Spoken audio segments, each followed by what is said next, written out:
There's a fellow who lives up in Chicago. He was in the financial business. He founded a great firm, and he founded a great family, and he's been a friend of the college for a long time. And he has this gift, this fellow, and that is he's like Winston Churchill. He's a blubber baby.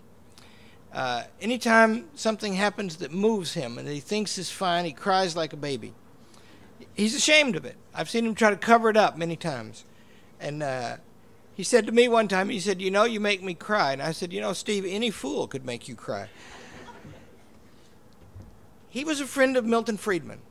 And Milton Friedman believed that the power of choice unleashed the force in every human soul to move the world and achieve the good.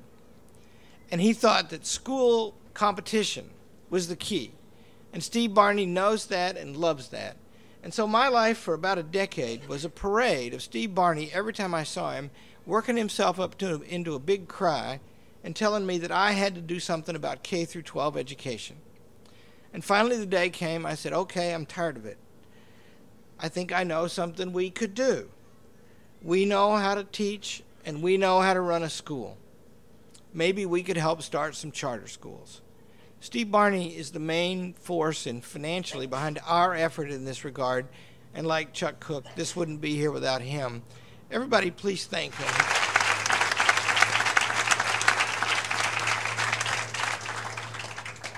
Why would the college do this?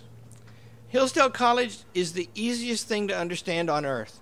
It was founded in 1844, and it had these very simple and beautiful principles that are written in its original document. And those principles say that civil and religious freedom and intelligent piety are blessings so great as to be on any estimating, and that the way to preserve them is sound learning, and sound learning is the kind that teaches the moral and the intellectual virtues to the young. And let me tell you what those virtues are, because I'm about to explain why they're controversial today. All a virtue is a picture of someone operating as a human being ought. It's better to be courageous than to be a coward, even if it's hard to be courageous. It's better to be just than to be unjust, even if you might gain by being unjust.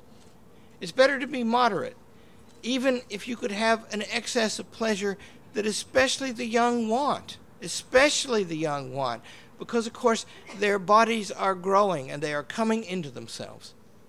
But a fully functioning human being, the kind that is free and capable of having responsibility, that is a glory to the earth. If you want a picture of it, think of George Washington on a battlefield. Brave people would look and say, goodness, I never saw anything like that. And then if you want a vision of justice, think of George Washington handing his sword and his letter of resignation to the first American Congress, which, by the way, had failed to pay him and his troops. And then in humility, he gave them his office. And the point is, that is what a human being is made to be. And to be that is hard work. And that brings me to the last point, which is why is this worthwhile? It's a simple fact, carefully recorded, that a kindergarten kid in the United States of America stands at the top of the heap in math skills. It's measured across many countries. And every year they go to school until they get to be seniors. They descend until by the time they graduate, the average American kid in math is near third world levels. Why did that happen? It's easy to understand. Come to find out, great things are always done for love, and you must have the thing in your mind that you love if you're going to do the great thing. What do they teach in school today? If you look at the AP guide published by the College Board, and there'll be AP courses here, the introductory essay for teachers to the College Board's Advanced Placement Guide for Secondary Literature says that we used to think that we knew what literature was, but now we know that we don't. And so objectivity and factuality are out the door, and we now know that we are teaching the students to find their own reality in the text. And by the way, any fifth grader here will know the definition of the term reality.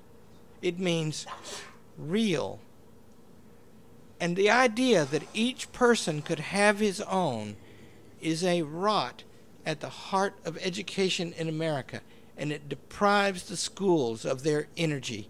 They do not have a thing to love in common, and so they do not spend their days in a labor of love. And therefore, as simple as any mathematical deduction, the children do not learn. Now that is a problem that threatens everything in our country, because remember, our country was founded according to the conception of the laws of nature and of nature's God. And today, almost no one can name where that expression is in the founding of America. When Clarence Thomas was being confirmed in the Supreme Court of the United States, he got 2 questions from senators, judge, he was a judge at the time. Where did you get this idea of the natural law? And he's sitting there not knowing how to tell them that it is in the first sentence of the Declaration of Independence. And so you see, liberty and learning hang on a similar thread of something high to love. And if you have that thing, and by the way, I walked around here this morning. There's 4 kids from Hillsdale College teaching in this place? And they're all kids to me, but look at them now. They're all grown up, and they're responsible, and they've got this great headmaster to lead them. And they get up in the morning thinking there is something great and urgently important to do, and we here do not set the standards. The standards, writes Alexander Hamilton, are written as with a sunbeam in the whole volume of human nature by the hand of divinity itself. And so those standards are out there. We didn't make them. We just wish to help the young to realize what they are and to serve them. And that will be hard and grinding work, and it will produce happiness and achievement everywhere it's undertaken. And that means this community right here, standing under this tent, is going to produce great things. And we who do not live here are only going to help and watch in admiration while you do it. And so I repeat my original point. It is a profound honor to be here with you today. Thank you.